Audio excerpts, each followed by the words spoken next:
এ আমার মুসলমানের ছেলেরা, এ আমার তরুণেরা, এই কোরআন বুকে নিয়েছিল ভারতের জমিনে বিখ্যাত একজন পণ্ডিত মানুষ, যিনি অক্সফোর্ড বিশ্ববিদ্যালয় থেকে 12টা ভাষায় এমএ করেছিলেন, 10টা ধর্মের জ্ঞান অর্জন করেছিলেন।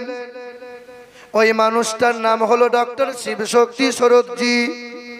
বাবার নাম হলো মহান্তং প্রীতং দাসু দাসে, মায়ের নাম হলো ভানুমতি কর, বিবির নাম হলো শ্রদ্ধা দেবী, একমাত্র কন্যা, কন্যার নাম হলো অক্সপরাং।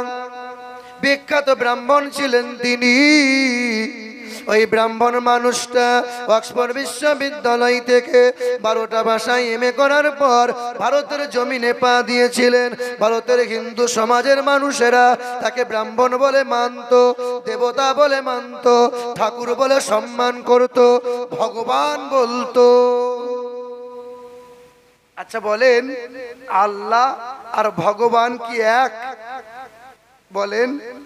হিন্দু ভাইরা ভগবান বলে, ঈশ্বর বলে, মহেশ্বর বলে, বলে কি বলে না? আল্লাহ আর ভগবান কি এক? কথা বলেন। ভগবান পুরুষ লিঙ্গ, যার স্ত্রী হলো ভগবতী। ঈশ্বর একটা পুরুষ লিঙ্গ, যার স্ত্রী লিঙ্গ হচ্ছে ঈশ্বরী। গড একটা পুরুষ লিঙ্গ, যার স্ত্রী লিঙ্গ হচ্ছে গডেজা।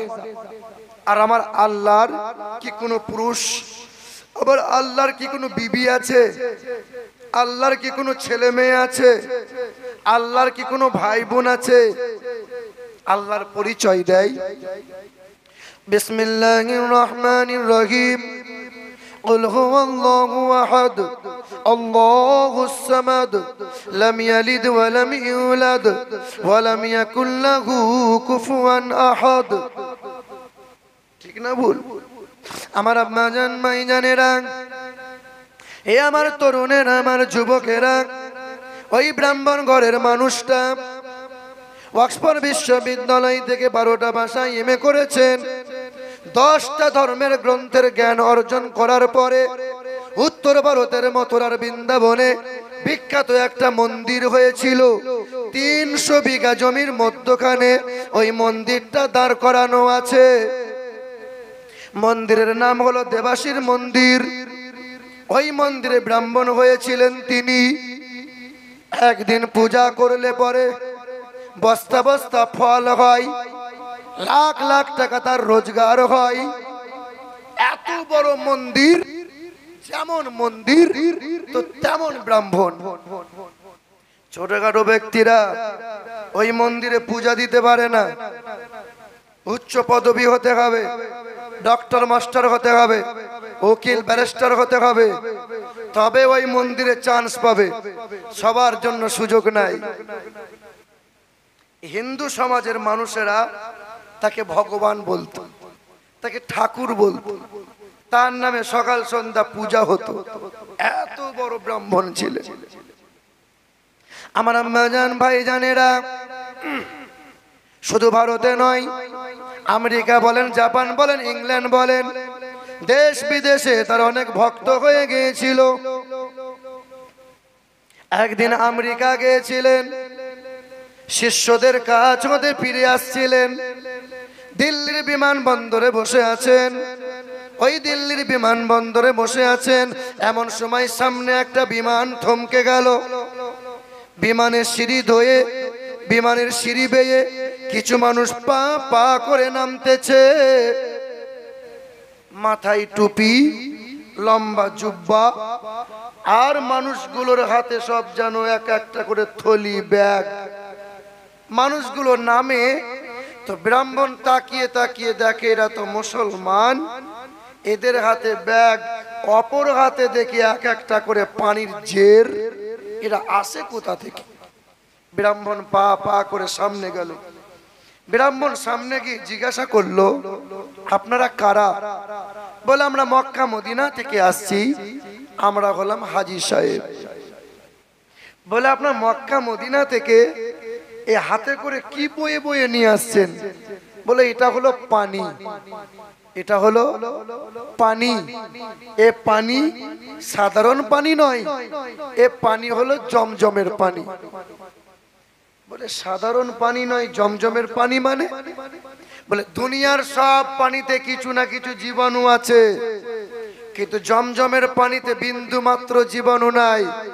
এই জমজমের পানি রেগুলার যদি কোনো মানুষ পান করে, তার লিভারে কখনো রোগ হবে না, ডায়াবেটিস হবে না, আলসার হবে না। জোরে বলুন না। তো ব্রাহ্মণ বলছেন, ব্রাহ্মণ বলছেন বাবা জমজমের পানি কি একটু দেওয়া যাবে? বলে নেন। ব্রাহ্মণ জমজমের পানি নিয়ে ল্যাবে গেলেন, পরীক্ষা করলেন। পরীক্ষা করার পরে ডক্টর বললেন এই পানি সাধারণ পানি নয়, যে পানি অতি পবিত্র পানি, যে পানি কখনো কম হয় না, যে পানি খেলে লিভারে শরীরে কখনো রোগ আসবে না। এই ব্রাহ্মণ বাবাজিটার মনে চিন্তা উদয় হয়ে গেল। এই ব্রাহ্মণের মনে চিন্তা উদয় হয়ে গেল। ব্রাহ্মণ কি করলো? বাইবেল পড়তে শুরু করলো, জান্দাবাস্তা পড়তে শুরু করলো, ত্রিপিটক পড়ে, রামায়ণ পড়ে। পড়তে পড়তে পড়তে পড়তে হঠাৎ করে একদিন তার নজরে একটা মন্ত্র মানুষটা দেখতে পাই, যেখানে বেদের ভাষায় লেখা আছে অষ্টগুণ পুরুষং দীপজন্তি কৌলাঞ্চ দমশ্রতঞ্চ বহুভাষিত চ দানং যথা শক্তি কৃতজ্ঞতা চ। লেখা আছে বেদের ভাষায় পৃথিবীর জমিনে আসবেন একজন গুরু, তিনি একটা ধর্মের গুরু হবেন না। চোরদস্য চোদিতা যোগীশস্য ব্রহ্মাণ্ড নাধে মনুষ্য কীরে আল্লাং জ্যেষ্ঠাং ষষ্ঠাং পুরনং পন্নাং বরম্বরং আল্লাহ আল্লাম আল্লাহ আদাল্লাং বুকমেকম নিখাতকম আল্লাহ মুহাম্মদ রাসূলকা বরসাম। তিনি আসবেন আল্লাহর তরফ থেকে,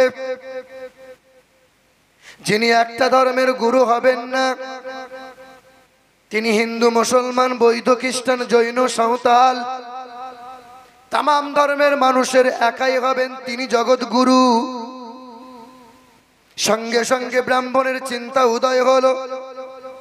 উত্তরনারায়ণ বেদে লেখা আছে আম সন্তা সরতি শতপতি মারমেঘে সুন্দরম মঙ্গলম লা ইলহা হরতি পাপম ইল্লু ইলহা পরম পদম জন্ম বৈকুণ্ঠ পরবাপ ইনোতীত জপি নামে মুহাম্মদাং। তো বেদের ভাষায় দেখে যে তিনি সত্য প্রিয়, সততা, যিনি জীবনে কখনো কোনোদিন একটাও মিথ্যা কথা বলবেন না। তিনি হবেন বিশ্বের মহান নেতা, জগৎ গুরু। লা ইলহা হরতি পাপম ইল্লু ইলহা পরম পদম জন্ম বৈকুণ্ঠ পরবাপ ইনোতীত জপি নামে মুহাম্মাদাং। তোমরা যদি উচ্চ পদবি লাভ করতে চাও তো আল্লাহ আল্লাহ আল্লাহ আল্লাহর জিকির করো, আর তোমরা যদি স্বর্গ লাভ করিতে চাও তো জন্ম বৈকুণ্ঠ পরবাপ ইনোতীত জপি নামে মুহাম্মাদাং। তোমরা জন্মের পর থেকে মৃত্যুর শেষ নিঃশ্বাস পর্যন্ত নবী মুহাম্মাদের অনুসরণ করো, গোলামি করো, তাবেদারি করো, এহকালে নাজাত পাবে, পরকালে হাসতে হাসতে স্বর্গ লাভ করিবে। জোরে বলুন না। আর একটু জোরে বলতে পারলেন না? তো ব্রাহ্মণ মানুষটা মন্দিরে গেছে, 300 বিঘা জমির মধ্যখানে মন্দির দাঁড় করানো। ওই দেবাসের মন্দিরে দাঁড়িয়ে হাজার হাজার শ্রোতা ভক্তরা ফল বেল পাতা জবা ফুল নিয়ে দাঁড়িয়ে আছে। ব্রাহ্মণ বাবাজি আমার পূজাটা একটু করে দেন, আমার কষ্টের কথা ঠাকুরকে একটু বলে দেন। বলে থামো, এতদিন তো তোমাদের কষ্টের কথা আমি বলেছি, আমার কষ্টের কথা একটু শোনো। ঢোলক বাবাজি দাঁড়িয়ে আছে, তুই থাম, তো কাজ ঢোল বাজাতে হবে না। সঙ্গে সঙ্গে মন্দিরে দাঁড়িয়ে দাঁড়িয়ে ওই ব্রাহ্মণ বাবাজিটা শত শত জনগণের সামনে উচ্চ স্বরে বলে দিল লা ইলাহা ইল্লাল্লাহু মুহাম্মাদুর রাসূলুল্লাহ। হাজার জনতার হাত থেকে থালাগুলো পড়ে গেল, সবাই চোখে চোখ যেন চড়ক গাছ হয়ে গেল, চোখ কপালে উঠে গেল। হাই রে হাই, অক্সফোর্ড বিশ্ববিদ্যালয় থেকে 12টা ভাষায় এমএ করা ব্রাহ্মণ মানুষটা, 10টা ধর্মের গ্রন্থের জ্ঞান অর্জন করা এই মানুষটা এতদিন তার পিছনে দাঁড়িয়ে দাঁড়িয়ে পূজা অর্চনা করতাম, ঠাকুর বলে যাকে মানতাম, ভগবান বলে যাকে মানতাম, এই ব্রাহ্মণ বাবাজি মন্দিরে দাঁড়িয়ে দাঁড়িয়ে উচ্চ স্বরে কালেমা পড়ে নিল। ও ব্রাহ্মণ, মন্দির থেকে বার হও। মন্দির থেকে বার হয়েছে, গলার পৈতেটা জোরে ছিঁড়ে নিয়েছে। কোন মানুষ হাতে করে মারে, তো কোন মানুষ পাথর ছুঁড়ে ছুঁড়ে মারে, কোন মানুষ জুতাই করে মারে। যে যেমন করে পেরেছিল সে তেমন করে মেরেছিল, রক্তে রঞ্জিত হয়েছে। রক্ত মাখা চেহারা নিয়ে এই ব্রাহ্মণ টুকটুক করে নিজের বালাখানায় গেছে। কেনই বা বালাখানা তার হবে না? একদিন পূজা করলে লাখ টাকা রোজগার হয়। বালাখানায় গিয়ে দরজার সামনে আওয়াজ দেয়, বাবা, ও বাবা, দরজা খুলে দাও বাবা। তো ছুটে এসে মা দরজাখানা খুলে, ছেলের চেহারা দেখে মা ঝরঝর করে কাঁদতে শুরু করেছে। মা তো মা হয়, মা তো মা হয়, সে হিন্দুর হোক আর মুসলমানের হোক। দেখেন নাই আমার হিন্দু ভাইরা দুর্গাকে বলে মা, সরস্বতীকে বলে মা, বলে কি বলে না, লক্ষ্মীকে বলে মা। সেই দিন বলেছিলাম কৃষ্ণনগরে হাজার হাজার হিন্দু ভাইরা ছিল। আনো ভাইরা, তোমরা যাকে মা বলছো, তো মাকে তো বড় ভক্তি মহব্বত করা দরকার। গরুকেও তো মা বলছো। আমরা মুসলমানরা গরু মাংস খাই বলে তোমাদের খুব অসুবিধা হয়, তোমাদের খুব জ্বলন হয়। তা গরুকে যখন মাই বলছো, তা মায়ের মতো জায়গাতে রাখো, ভালো ভালো খাবার খাওয়াও, ফল খাওয়াও, বিরিয়ানি খাওয়াও, ঠিক না ভুল? অথচ মা বলছো আর মায়ের চামড়ার জুতা তৈরি করে পায়ে পরছো, চামড়ার জুতা ব্যবহার করছো, চামড়ার ব্যাগ ব্যবহার করছো। এটা ত্যাগ করতে হবে বাবা। শত শত হিন্দুরা দাঁড়িয়ে আছে। শোনো হিন্দু ভাইরা, শোনো, মনে করো তোমার মা কলকাতায় থাকে, বছরে একবার আসে, একবার 10 দিন থাকে। তো 10 দিন থাকার পর মা যখন বাড়ি যাবে, তোমার মনে কষ্ট হবে কি হবে না? সবাই বলছে হ্যাঁ হবে। তো মা যখন 10 দিন পরে বাড়ি যায়, তখন তোমরা মদ খেয়ে মাতলামো করো, ঢোল বাজাও কেন? তোমার দুর্গা মা বাড়ি যাচ্ছে, তোমার চোখে জল নাই কেন? কথা তো সত্য কথা, কথা তো ফেলার লয়। আর মাকে মা বলছো অথচ মানছো না। আব্বাজান, মায়েজানেরা, হে আমার মায়েরা, আমার বোনেরা, আমার তরুণেরা, আমার যুবকেরা, মা তো মা হয়। আল্লাহর নবী, দয়ার নবী বলেন, মা তোমার জন্য জান্নাতের কারণ, মা বাপ তোমার জন্য জাহান্নামের কারণ। যে বাপ মাকে রাজি খুশি করিয়ে নেয়, কবরটা তার জন্য জান্নাতের বাগিচা হয়ে যায়। যে বাপ মাকে কষ্ট দেয়, বাপ মায়ের অবাধ্য সন্তান হয়ে যায়, ওই বাপ মায়ের কারণে কবরটা তোমার জন্য জাহান্নামের টুকরা হয়ে যায়। বাপ মাকে খেতে দেয় না, এ আবার হুজুরের দরবারে গিয়ে দোয়া চাচ্ছে, হুজুর দোয়া করেন যেন সুরত করে 5 তলা দিয়ে পেরিয়ে যায়। বাপ মায়ের সাথে কথা বন্ধ রেখে এ আবার মসজিদে মাথা ঠুকছে। বাপ মাকে খেতে দেয় না, এ আবার হুজুরকে খঞ্চা ভরা খাবার খাওয়াচ্ছে। বাপ মায়ের বদদুয়া থেকে কত বড় বড় পীর ওলিয়া ওলিয়া বাঁচতে পারে নাই। হ্যাঁ, কত সাহাবী বাঁচতে পারে নাই। তুমি আমি তো ছোটখাটো ব্যাপার।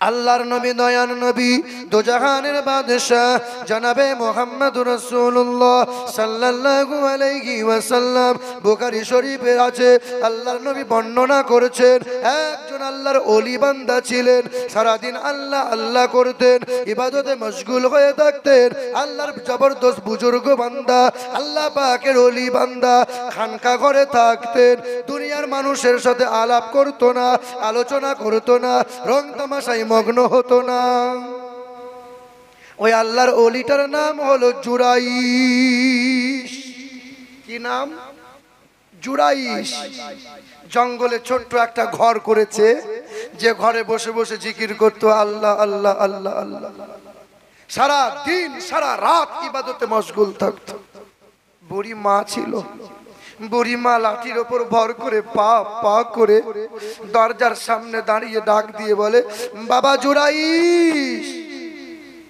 আয় বাবা তোর মা ডাক দিয়েছে আয় আল্লাহর ওলি জুরাইশ শুনতে পাই মায়ের ডাক শুনতে পাই আল্লাহর ওলি আল্লাহর ইবাদতে মশগুল হয় ডাক শুনতে পাই আল্লাহর ওলি সাড়া দেয় না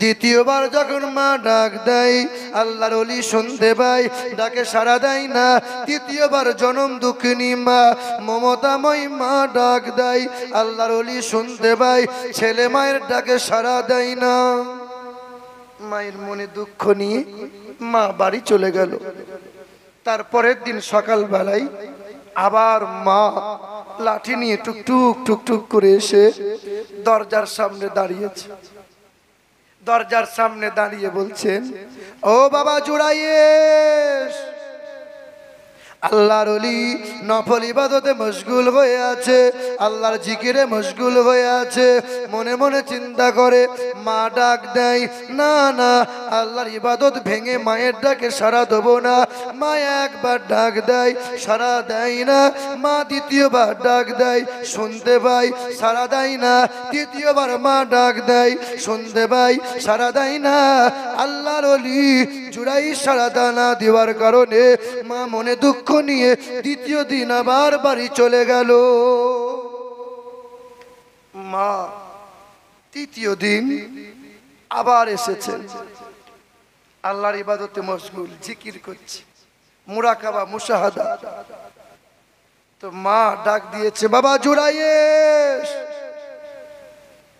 ছেলে শুনতে পেয়েছে মা ডাক দেয় আল্লাহর ওলি জুরাইশ শুনতে পাওয়ার পরেও মায়ের ডাকে সাড়া দেয় না মা দ্বিতীয়বার ডাক দেয় মা তৃতীয়বার ডাক দেয় তৃতীয় দিনে আবার তিনবার ডাক দেওয়ার পরেও ছেলে যখন সাড়া দিল না মায়ের চোখের কোনা দিয়ে গরম পানি টস টস করে গড়িয়ে গেল মালিকের দরবারে হাত দুই কান তুলে দিয়ে বলল মালিক আমি আমার ছেলেকে পেটে ধরেছিলাম মা আমি চলতে গেলে কষ্ট হতো আমি বসতে গেলে কষ্ট হতো 10 মাস পেটে রাখার পরে যখন প্রসব দিয়েছিলাম রক্তের বন্যা বয়ে গিয়েছিল মাথার চুল থেকে পায়ের নখ পর্যন্ত রক্তের জমাট বেঁধে গিয়েছিল আমি মা শীতের মৌসুমে বাচ্চাকে আমি বুকে নিয়ে দুধ পান করিয়েছিলাম ঠান্ডার মৌসুমে ছেলে আমার বারবার পেশাব পায়খানা করে দিয়েছিল কাপড় জামা পাল্টাতে পাল্টাতে রাত পার হয়ে গেছে আমি মা গরমের সময় সবাই ঘুমিয়েছিল ছেলের ঘুম হয় না বলে শাড়ি আঁচলে করে ছেলের মাথায় হাওয়া করেছিলাম আরামের ঘুমকে হারাম করে আমি মা ছেলের শুধু ঘুম দেখেছিলাম ছেলে ঘুমিয়েছিল আমি মা 2 বছর 2.5 বছর ধরে দুধ পান করিয়েছি 5 বছর ধরে তেল কাজল দিয়ে বড় করে তুলেছি আজকে সেই ছেলে আমার ডাকে সাড়া দেয় না আল্লাহ তোমার দরবারে বদদুয়া করে গেলাম আমার ছেলের জন্য বদদুয়া করে গেলাম যতদিন না কোনো নোংরা মহিলার ব্যভিচারের অপবাদ আমার ছেলের গায়ে না লাগবে ততদিন যেন আমার ছেলের মৃত্যু দিও না মা বদদুয়া করে দিয়েছে মা দোয়া করলে আল্লাহ সঙ্গে সঙ্গে কবুল করে নেয় কথায় কথায় দেখেন না মেয়েরা বদদুয়া দেয় ছেলে যখন কথা শোনে না, মা মা বারবার করে, তো মা কথাই কথাই বলে উলা উঠো, সাপে খাই না, মাথায় বাজ পড়ে না, বলে কি বলে না? ওই মহিলারা, কথাই কথাই ছেলেদের বদদুয়া দিও না, জবানকে সামলাও। আর মেয়েদের মুখে এত মিষ্টি বাবা, কত ভালো ভালো পালোয়ানকে কথাতে পটিয়ে দেয়, পালোয়ানকে জিরো করে দেয়। আবার মেয়েরা যখন খিস্তি খাবারি গালিগালাজ করতে শুরু করে দেয়, তা মনে হবে মুখ দিয়ে বেলেট চলছে, কলজে ফেটে ফেটে যাচ্ছে। ঠিক না ভুল? আব্বাজান মাইজানেরা, মা কান্দে কান্দে বাড়ি চলে গেল। আল্লাহ পাকের ওলি বান্দা জুরাইশ খানকার মধ্যে রয়ে গেল। ওই জঙ্গলে, ওই ময়দানে একটা রাখাল ছাগল চড়াইতো। প্রতিদিন ছাগল চড়াইয়ে সন্ধ্যার পরে খানকার পাশে আরাম করত। রাখালটা মাঝে মধ্যে গ্রামে যেত। এই গ্রামে যাওয়ার সময় এক মহিলার সাথে আলাপ হয়, চোখে চোখ হয়, ইশারায় কথা হয়। এমন সময় দিন যায়, রাত আসে, মহিলার সাথে সম্পর্ক গভীর হয়, প্রেম ভালোবাসা হয়ে যায়। ওই রাখালের সাথে প্রেম হয়ে যাওয়াতে ধীরে ধীরে নোংরা সম্পর্কে লিপ্ত হলো। মহিলার পেট ধীরে ধীরে উঁচু হলো। তো গ্রামের মহিলারা জিজ্ঞাসা করে, তোর বিয়ে কবে হলো? তোর ছেলের বাপকে, তোর স্বামীকে? মহিলা তখন ভয়ে কাউকে উত্তর দিতে পারে না। রাখালকে জিজ্ঞাসা করছে, তোমার সাথে এমন কাজ করে আমার পেট উঁচু হয়েছে, তুমি বলো কার নাম করব আমি? তুমি তো, তোমার সাথেই তো করেছি এই কাজ, অবৈধ কুকর্ম লিপ্ত হয়ে, বলো। রাখাল বলছে, তুমি যদি আমার নাম করে দাও তো এলাকার মানুষ আমাকে রাখবে না, পিটিয়ে শেষ করে দেবে, তোমাকেও মারবে। তো এক কাজ করো, তুমিও বেঁচে যাবে, আমিও বেঁচে যাব।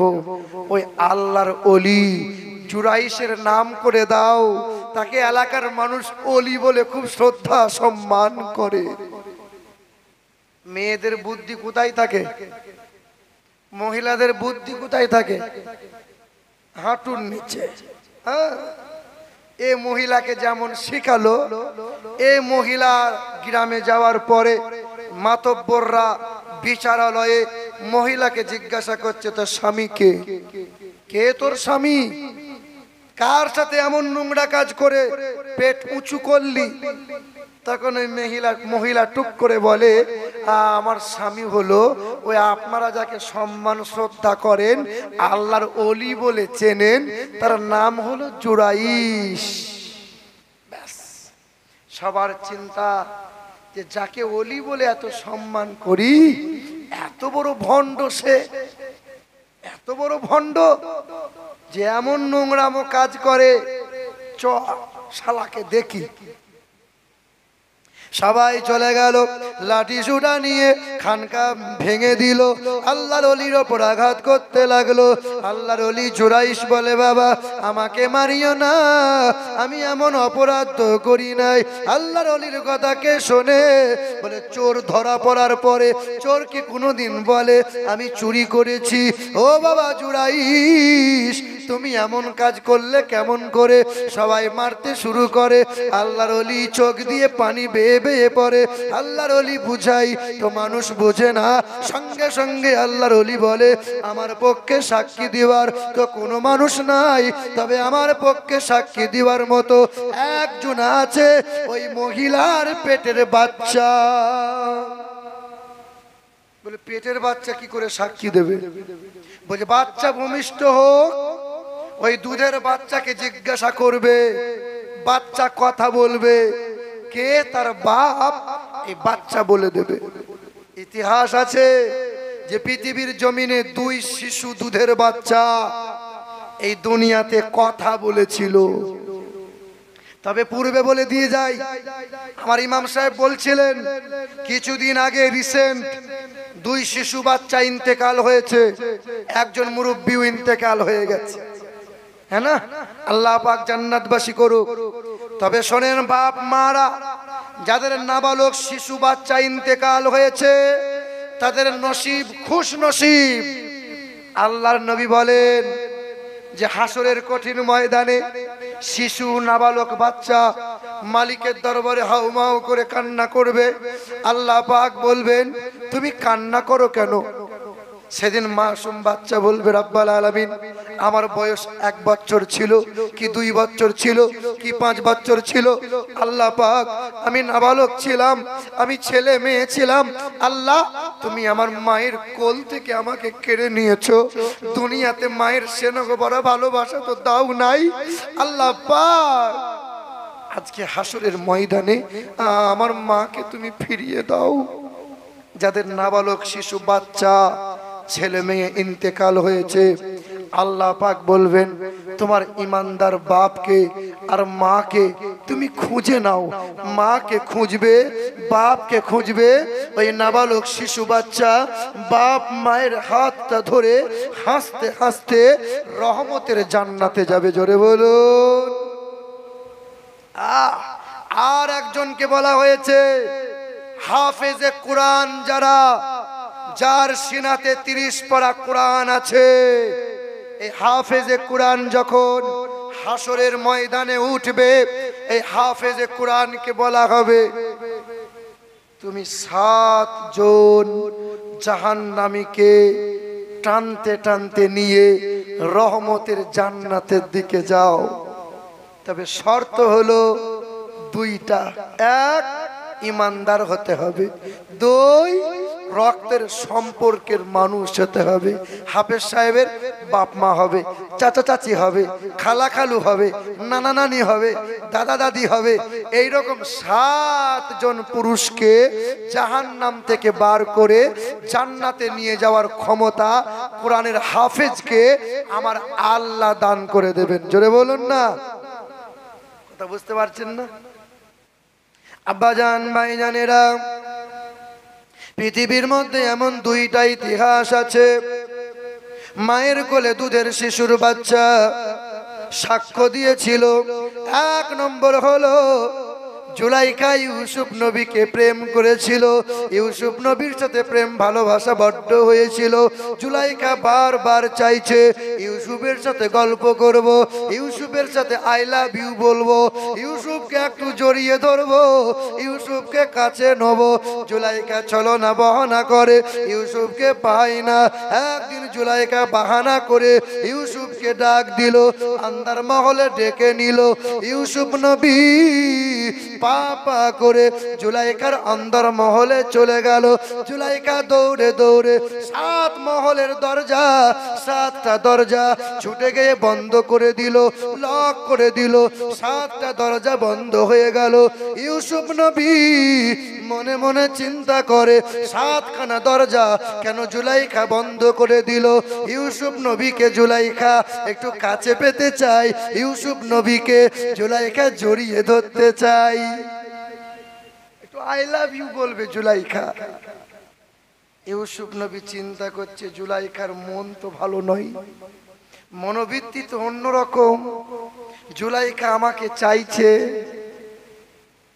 ইউসুফ নবী বুঝতে পেরে আল্লাহ পাকের দরবারে দোয়া করলেন, আল্লাহ পাক হে দয়ার মালিক আল্লাহ, তুমি আমাকে ব্যভিচার করাইয়ে আল্লাহ পাক ব্যভিচার থেকে আমাকে মুক্তি দাও, আমার দ্বারাই পাপ কাজ করাইও না।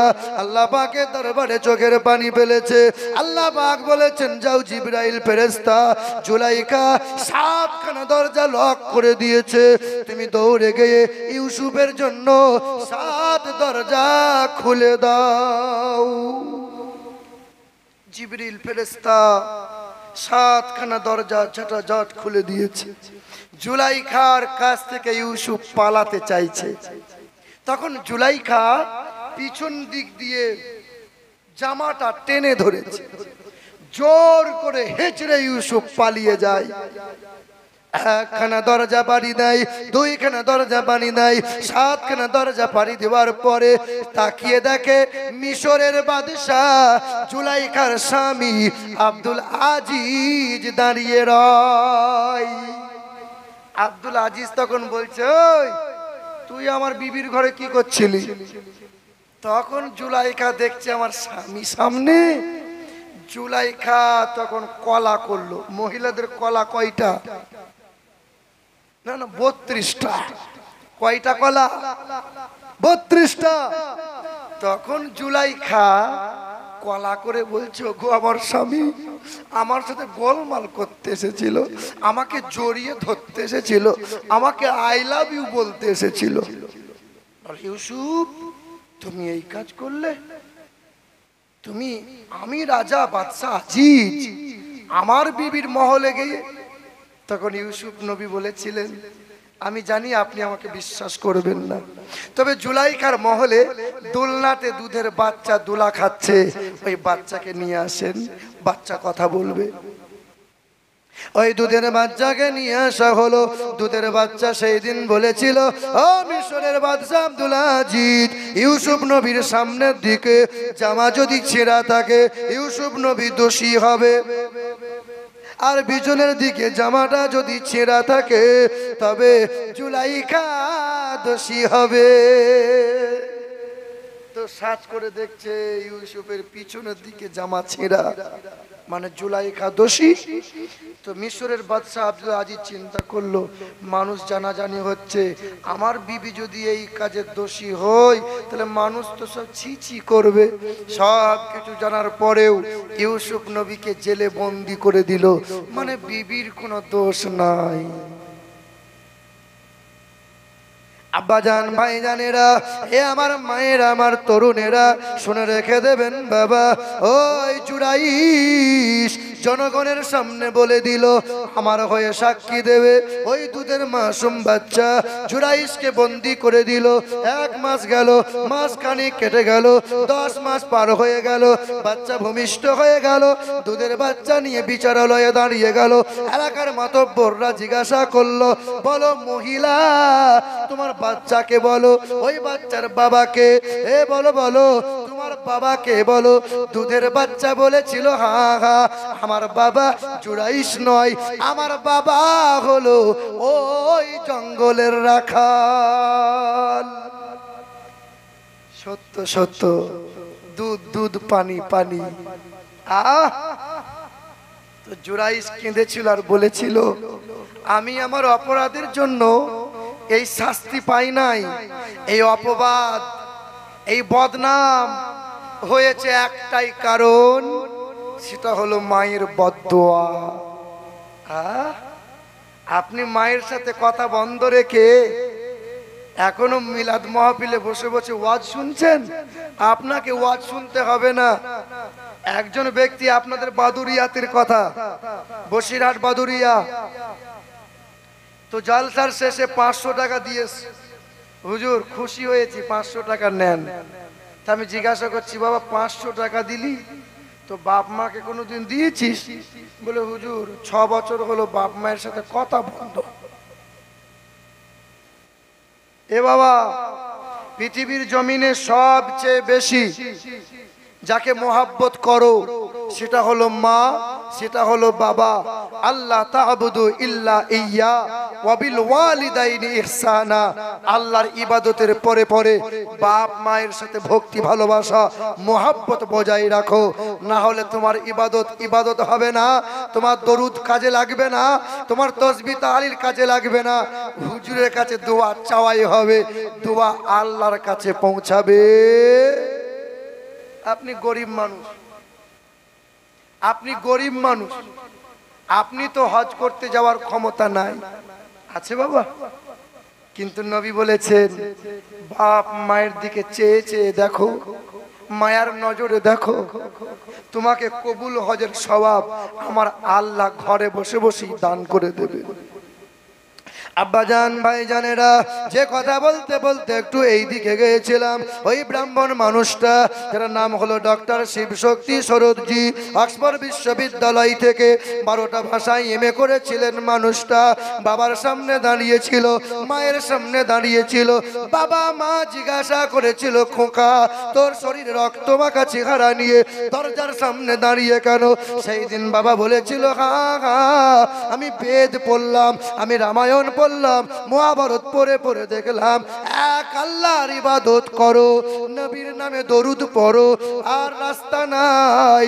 বেদের কথাই লেখা আছে, আল্লাহ জষ্টাং ষষ্ঠাং পূর্ণং পন্নাং পরম্পরাং আল্লাহ আল্লাহ আল্লাহ আদাল্লাং বুক মে কাম নিখা তাকাম আল্লাহ মুহাম্মদ রাসূলাকা বারাসাম ঈশ্বর সর্বস্ব জগতং ব্রহ্ম সর্বদং খালিদং ধর্মভাগং পাপমাদং আল্লাহ ইল্লাল্লাহ ওয়ালাদি স্বরূপাই জগতং মায়নং পশু সিদ্ধনাম।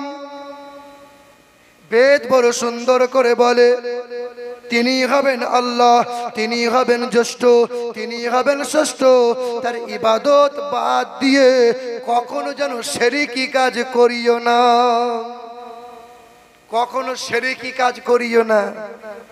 এ মুসলমান সোনার টুকরো বন্ধু, ছেলে হয় না বলে মাজারে গিয়ে মাথা ঠুকছে, পীর বাবা আমাকে ছেলে দাও, মানে ছেলে ওর পেটে ওখান থেকে ঢুকিয়ে দেবে। ছেলে দেওয়ার মালিক কে?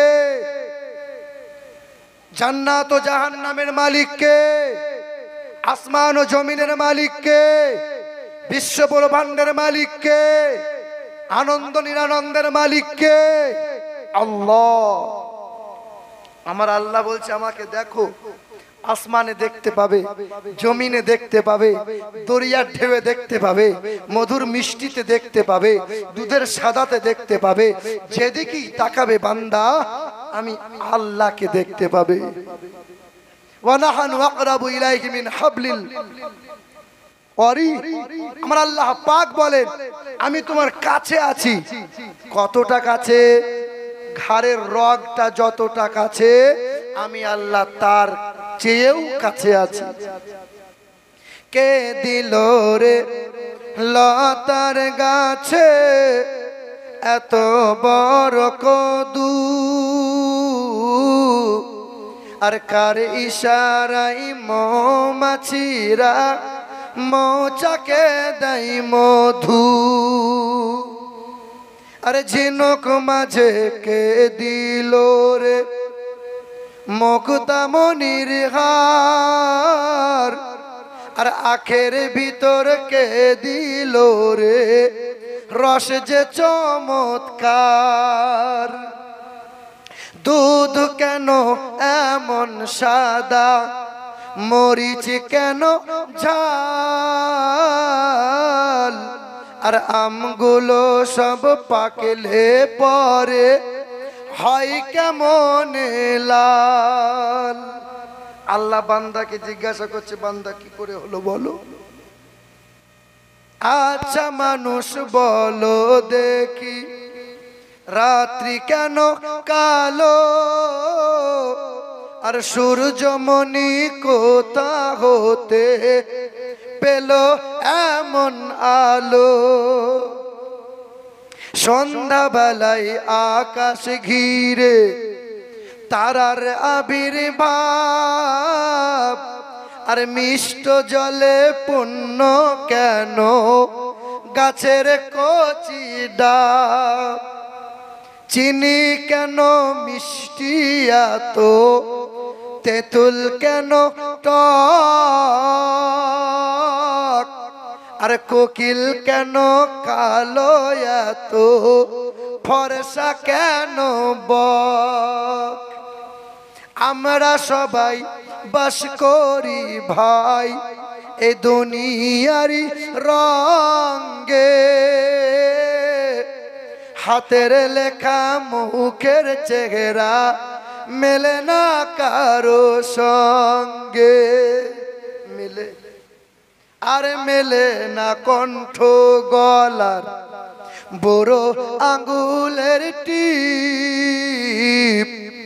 আল্লাহ তাআলা আছেন একজন, প্রমাণ হলো ঠিক। বলো লা ইলাহা।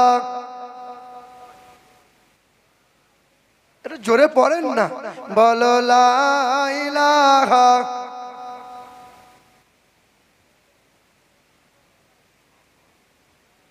মুহাম্মাদুর রাসূলুল্লাহ।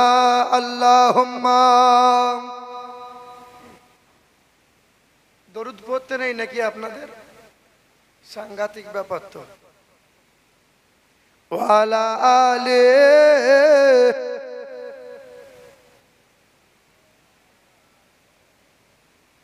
না না আমি সুর দিতে পারছি না বলে মন ভরছে না।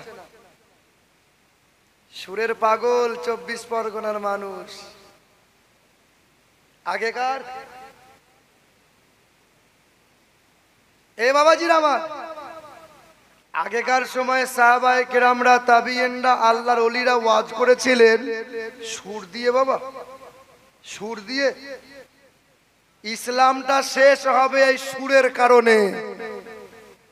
সুরের কারণে। যে ভালো গান গাইতে পারে, মানে যে ভালো গজল পড়তে পারে, সাংঘাতিক মাল, সাংঘাতিক জিনিস। আচ্ছা আপনি মনে করুন বাড়িতে আছেন, আপনার মা খেতে দেবে, আপনি কি বলবেন মা আমাকে ভাত দাও? বলবেন ও মা ভাত দে আমাকে, ভাত দাও, ব্যাস। কথা যখন বলেন তখন তো সুর করে বলেন না। আর ওয়াজ গজল এত সুর কেন চাই আপনাদের? হ্যাঁ সুরের দরকার আছে, সুর নাই এ কথা বলা যাবে না। সুরের দরকার আছে, কিন্তু সুরে মজে যেয়েন না। কি কথাগুলো বলছি, কথাগুলো বুঝার চেষ্টা করেন। তবে এখনকার সময়ে কিছু সুরালো বক্তা আছে, ব্যবসায়ী বক্তা। যে ব্যবসায়ী বক্তা 25,000, 30,000, 40,000 না হলে তোমার ময়দানে জলসা করবে না।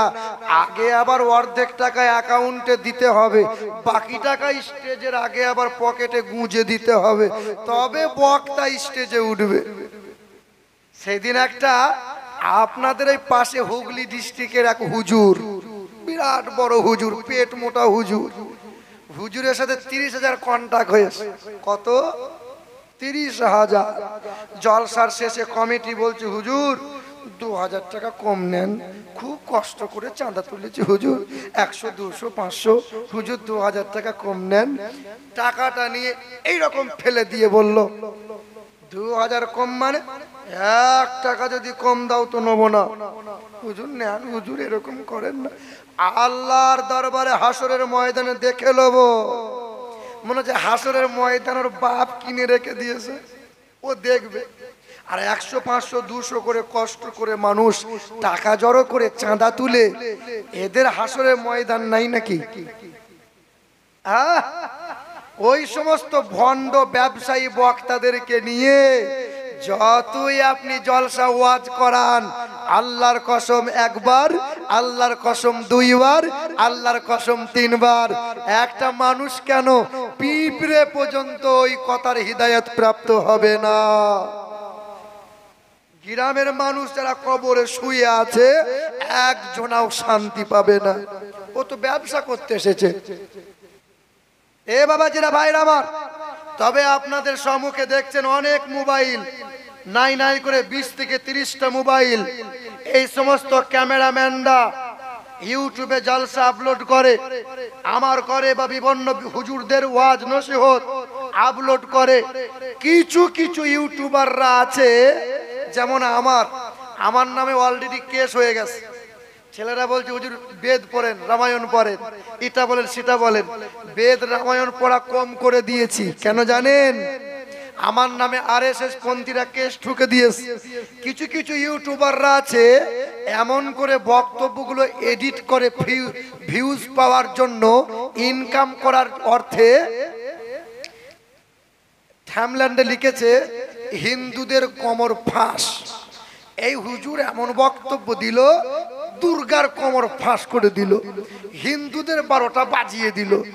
এইরকম এমন করে করে থাম্বনেইল তৈরি করে যে যাদের কারণে আমাদের অসুবিধা হয়। তবে হ্যাঁ, আমাদের পরিচিতি যে সমস্ত ইউটিউবাররা আছে, কে বলেছে ইউটিউবারের দরকার নাই? কে বলেছে ইউটিউবে জলসা আপলোড করা, ক্যামেরা করা হারাম? এখন আর সেই যুগ নাই যে ফতোয়া দিয়ে চলে যাবে।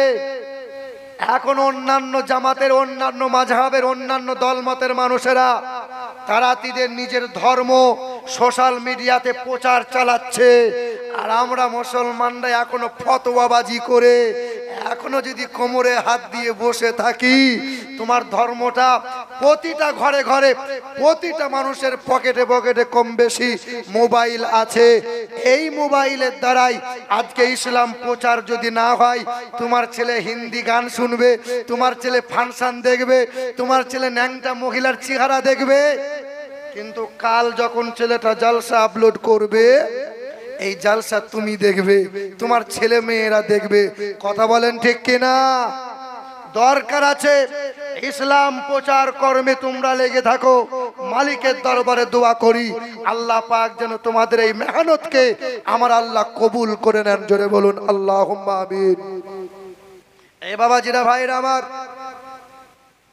তখন ওই ব্রাহ্মণ বাবাজি ডক্টর শিব সত্যি শরৎজি বাবার সামনে দাঁড়িয়ে বলেছিল, বাবা, এক লা ইলাহা ইল্লাল্লাহ, তার ইবাদত ছাড়া, উপাসনা ছাড়া নাজাতের কোনো রাস্তা নাই বাবা। ও বাবা, নবী মুহাম্মদের পথ অনুসরণ করা ছাড়া কোনো কিনারা নাই, রাস্তা নাই। বাবার কাছে সেই দিন কান্না করেছিল।